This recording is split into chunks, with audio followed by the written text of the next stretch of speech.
Hey, this is Carrie from Wrap Your Head Around Silks. Today we are talking about straddle knee climb, and I've got 5 progressions for you. Number 1, rope climb. So laying on the floor, wide legs, you're going to keep the hips up, plank position, and you're going to walk your hands up all the way, and then you're going to come all the way down. This is an easier version of a no leg climb, basically, and we're training the climb up at the end of the climb. Do this 5 times to condition for straddle climb.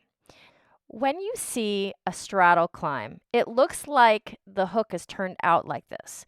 But as you see it, I'm turned out from the hips and I'm not really grabbing the pole. It's kind of just floating there and there's a gap there. Instead, I would like you to try to internally rotate. So I'm going to straddle.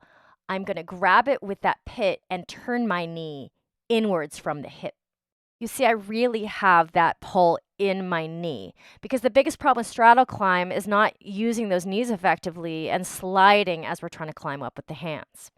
Now we start to climb our straddle hook from the ground. I'm standing on the ground. I'm going into my frog egg, curling all the way back, hips high, coming from a bent knee position to a wide straight T position. I'm looking up. My chest is trying to come through my arms.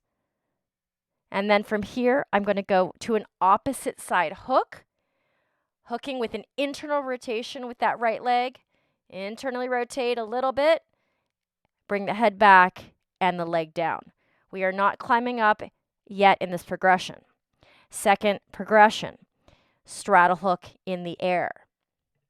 We are not climbing up yet. We are just doing this exact same thing, but from the air, which is so different. Rolling back into our frog position.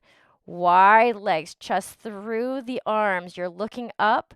You're going to grab the pole, internally rotate with that right leg above the hands, left leg down, bring your chest open.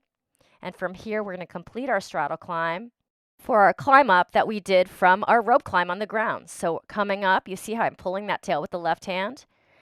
Opposite knee comes in, 2 hands. And this part is a half a pull up. You're going to poke your right leg through to a right hip key. Let's look at that one more time. Up, right hand high, left knee in, 2 hands. This is a half a pull up. It's almost all arms. You're just going to support with the legs to come to your hip key. Thanks for tuning in, guys. Go ahead and hit subscribe and like and follow me on Instagram at CarrieWe1. All right, guys, see you next time. Bye.